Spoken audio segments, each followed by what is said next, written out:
नमस्कार दोस्तों, स्वागत है आप सभी का एक बार फिर से संस्कृत ज्योति एकेडमी चैनल में।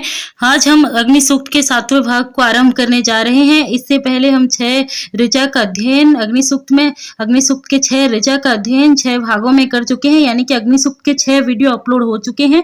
अगर आपने अभी तक नहीं देखा है तो आप चैनल में वैदिक वाङ्मय नाम का एक प्लेलिस्ट है, आप उस प्लेलिस्ट में जाकर उन 6 मंत्रों की व्याख्यान देख सकते हैं। बहुत ही सरल रूप से हमने पढ़ा है, उसमें आपको पढ़ा रही हूँ, मैं भी पढ़ रही हूँ, समझ लो एक तरह से, इसीलिए हमने वहाँ पढ़ा है बहुत ही सरल रूप से। तो आप लोग जरूर जाके चैनल की प्लेलिस्ट में देखें। हम पढ़ रहे हैं अग्नि सूक्त, ऋग्वेद का पहला सूक्त, पहले मंडल का पहला सूक्त, ऋषि मधुछंदा, देवता अग्नि, इसकी सभी ऋचा गायत्री छंद में है, इसकी सभी ऋचाएं। तो चलिए शुरू करते हैं अग्नि सूक्त का 7वां भाग। उससे पहले ये बता दूं, अगर आपको यह पीडीएफ अच्छी लग रही है तो आप इस पीडीएफ को हमारे टेलीग्राम चैनल संस्कृत ज्योति एकेडमी चैनल से जुड़ने के बाद पा सकते हैं। अग्नि सूक्त खत्म होते ही वहाँ ये पीडीएफ आपको दे दी जाएगी। तो हमने पिछले भाग में इस मंत्र को पढ़ा था, यदंग दासु से त्वमग्ने भद्रं करिष्यसि तवेत सत्यम अंगिरः, यानी कि दासु से यानी हवि प्रदान करने वाले यजमान के लिए अग्नि देवता जो भी कल्याण करेंगे, वित्त प्रजा पशु गृह रूपी जो भी कल्याण करेंगे, जिस तरह से भी कल्याण करेंगे, वह कल्याण अंत में अग्नि देवता के ही सुख का साधन होगा। हम इस मंत्र के तात्पर्य को इस तरह से समझे थे। आज हम 7वां मंत्र समझेंगे। बने रहिए अंत तक, आपको पूरी बात जरूर समझ में आएगी, ऐसा मुझे विश्वास है।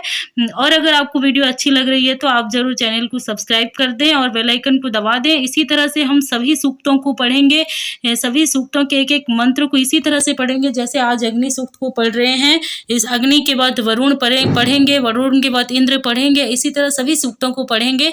और साथ में जो भी विषय है सभी को इस चैनल में मैं कोशिश करूंगी सरलतम ढंग से आप सभी के सामने प्रस्तुत कर सकूं। तो चलिए शुरू करते हैं आज का वीडियो। तो आज हम पढ़ने वाले हैं 7वां मंत्र। 7वें मंत्र में क्या किस प्रकार से अग्नि देवता की स्तुति की जा रही है, जरा देखिए। 7वां मंत्र ये है। अब 7वां मंत्र देखिए, 7वां मंत्र में क्या कहा जा रहा है। उपत्वाग्नि दिवे दिवे दोषावस्तर्धिया वयम नमो भरंता एमसि। उपत्वाग्नि दिवे दिवे दोषावस्तर्धिया वयम नमो भरंता एमसि। इसका अन्वय देख लेते हैं, अन्वय से अच्छी तरह से समझ में आती है। आप सभी को पता होगा 6 वीडियो में हमने जो 6 मंत्रों को पढ़ा है सभी का अन्वय है। आज इसका भी अन्वय देख लेते हैं। अन्वय इस प्रकार है, अग्ने अग्ने त्वा उप दिवे दिवे दोषावस्तः धिया नमः भरन्तः वयम आ ईमषि। जो एमसी है ये आ और ईमषि है, आ उपसर्ग से जुड़ा हुआ है ईमषि शब्द। तो क्या हुआ, अग्ने त्वा उप दिवे दिवे दोषावस्तः धिया नमः भरन्तः वयम आ ईमषि। ये है अन्वय।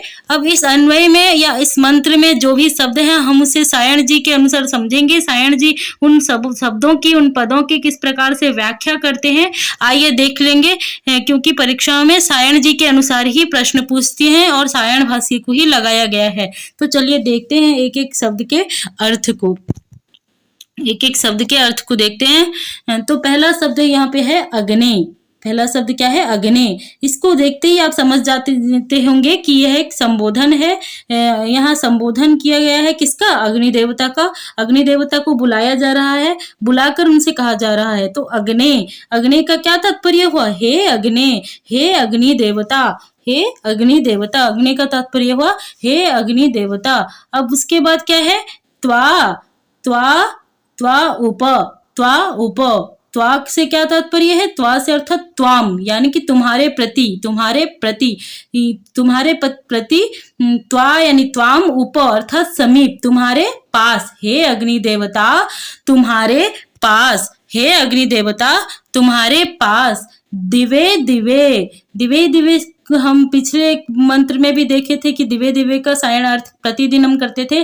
तो दिवे दिवे यानी कि प्रतिदिनम, हे अग्नि देवता तुम्हारे पास प्रतिदिन, यहाँ तक का अर्थ हो गया। अब इससे आगे क्या कहते हैं, दोषावस्तः। अब यहाँ तक का अर्थ हो गया अग्नि, हे अग्नि देवता त्वा उप तुम्हारे समीप, दिवे दिवे प्रतिदिन दोषावस्था। अब दोषावस्था का तात्पर्य देखिए, यह महत्वपूर्ण है, याद रखिएगा। सायण ने इसका अर्थ क्या किया है, परीक्षा में पूछ लेगा दोषावस्था से क्या तात्पर्य है सायण के अनुसार। तो आपको लिखना होगा रात्र, तो आपको क्या लिखना होगा, रात्रहानि, रात्रोहानि, रात्रोहानि यानी कि रात और दिन।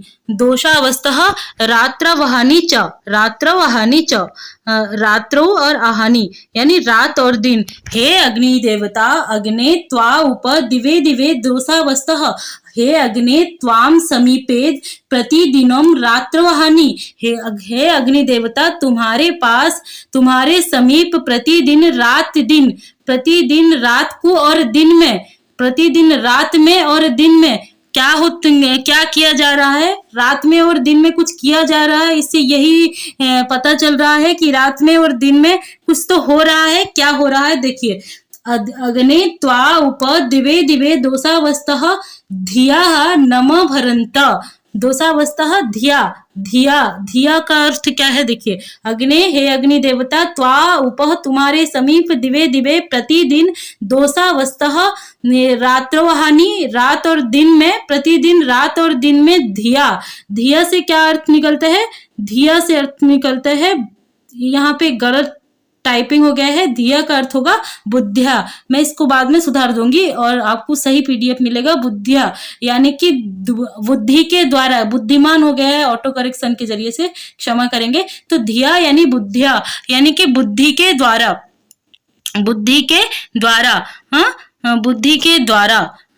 तो अग्नि त्वा, हे अग्नि देवता, तुम्हारे त्वा ऊपर, तुम्हारे समीप, दिवे दिवे प्रतिदिन, दोषावस्था रात और दिन में, धिया यानी कि बुद्धि के द्वारा, अपनी बुद्धि के द्वारा, नमः नमः भरंतः, नमः भरंतः। अब नमः भरंतः का क्या अर्थ है देखिए, नमः भरंतः का अर्थ है नमः भरंतः नमस्कारं संपादयन्तः।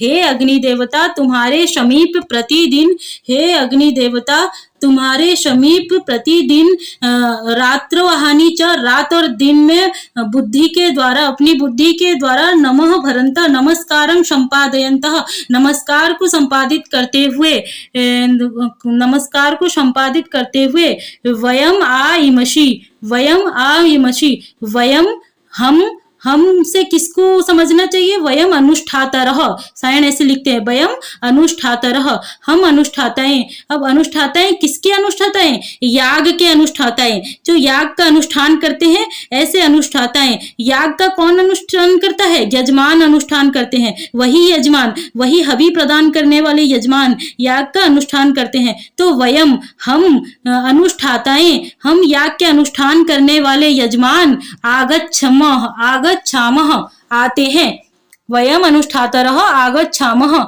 आते हैं। कौन आते हैं, हम यजमान आते हैं, किसके पास आते हैं, त्वा उप, त्वाम समीपे, त्वाम समीपे से क्या पता चलता है, अग्नि देवता के समीप आते हैं, अग्नि देवता के समीप आते हैं। किस प्रकार से आते हैं, धिया नमो भरंतः, धिया यानी कि अपनी बुद्धि के अनुसार नमस्कार करते हुए आते हैं। पहले तो कौन आते हैं, यजमान आते हैं, किसके समीप आते हैं, अग्नि देवता के समीप आते हैं। किस प्रकार से आते हैं, अपनी बुद्धि के द्वारा नमस्कार करते हुए आते हैं, अपनी बुद्धि के द्वारा नमस्कार करते हुए आते हैं। कब आते हैं, कब आते हैं, प्रतिदिन, दिवे दिवे प्रतिदिनम, प्रतिदिनम आते हैं, प्रतिदिन आते हैं, और दिन में भी, रात और रात में भी आते हैं, यानी कि सुबह शाम आते हैं, रात में भी और सुबह में भी, इस तरह से 2 वक्त आते हैं। रात्रो आहानि, रात में, दिन में, हर दिन रात को और सुबह को, और शाम को, रात को और सुबह को 2 टाइम आते हैं अग्नि देवता के पास यजमान, उनकी स्तुति करते हुए आते हैं, अपनी बुद्धि के अनुसार उनको नमस्कार करते हुए आते हैं। यही बात इस मंत्र में कहा गया है। पहले, इससे पहले मंत्र में कहा गया था कि हवि प्रदान करने वाले यजमान का कल्याण अग्नि देवता करें। वो यजमान हवि प्रदान करते हैं और उनका कल्याण करने से अंत में वो वही कल्याण अग्निदेव के सुख का हेतु बनता है। और जो भी यजमान अग्नि देवता को हवि प्रदान करते हैं, या अग्नि देवता को हवि प्रदान करते हैं, अग्निदेव के याग का अनुष्ठान करते हैं, वही याग के अनुष्ठान करने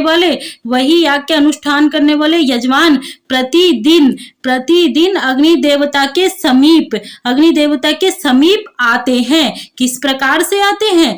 किस प्रकार से आते हैं? अपनी बुद्धि के द्वारा नमस्कार करते हुए आते हैं। कब आते हैं? प्रतिदिन रात और दिन को आते हैं, प्रतिदिन सुबह और शाम आते हैं। तो इस मंत्र का पूरा अर्थ कुल मिला के क्या हुआ, एक बार देख लेते हैं। इस मंत्र का पूरा अर्थ क्या निकला?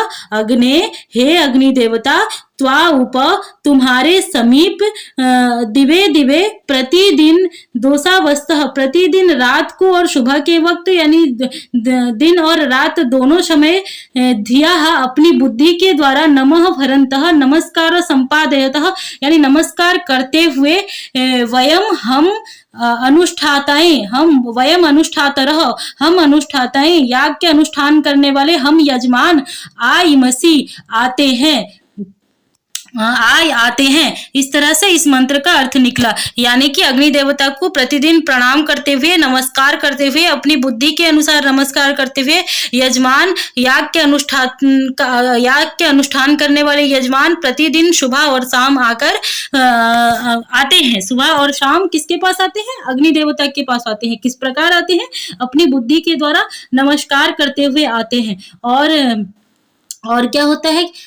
अपनी बुद्धि के द्वारा नमस्कार करते हुए आते हैं। बस इतना ही है इस मंत्र का अर्थ, कि सारे यजमान जो भी याग के अनुष्ठान करने वाले हैं, वे अग्नि देवता के पास अपनी बुद्धि के अनुसार प्रतिदिन, दिन और रात में, प्रतिदिन सुबह और शाम, ऐसा अर्थ ले सकते हैं, पर दिन और रात ऐसा याद रखिए, क्योंकि सायन, रात्रों और आहानी लिखे हैं। तो दिन और रात में अग्नि देवता को नमस्कार करते हुए आते हैं। यही इस मंत्र का अर्थ है। उम्मीद है आप सभी को अच्छी तरह समझ में आया होगा, और बात अगर समझ में आ रही है तो आप इस चैनल को जरूर सब्सक्राइब कर लें। हम सभी सूक्तों को इसी तरह से पढ़ेंगे। अग्नि सूक्त का आज 7वां भाग, अग्नि सूक्त का 7वां भाग हो गया है, और इससे आगे 8वां मंत्र और 9वां मंत्र को भी हम इसी तरह से पढ़ेंगे। और पढ़ने के बाद यह पीडीएफ आपको टेलीग्राम चैनल संस्कृत ज्योति एकेडमी चैनल में मिल जाएगी। आप लिंक डिस्क्रिप्शन में, वहां से ज्वाइन कर सकते हैं, वहां से ज्वाइन कर सकते हैं। जो भी अंत तक बने रहे उन सभी को दिल से धन्यवाद है। मिलते हैं अगली वीडियो में। धन्यवाद मित्रों, नमस्कार।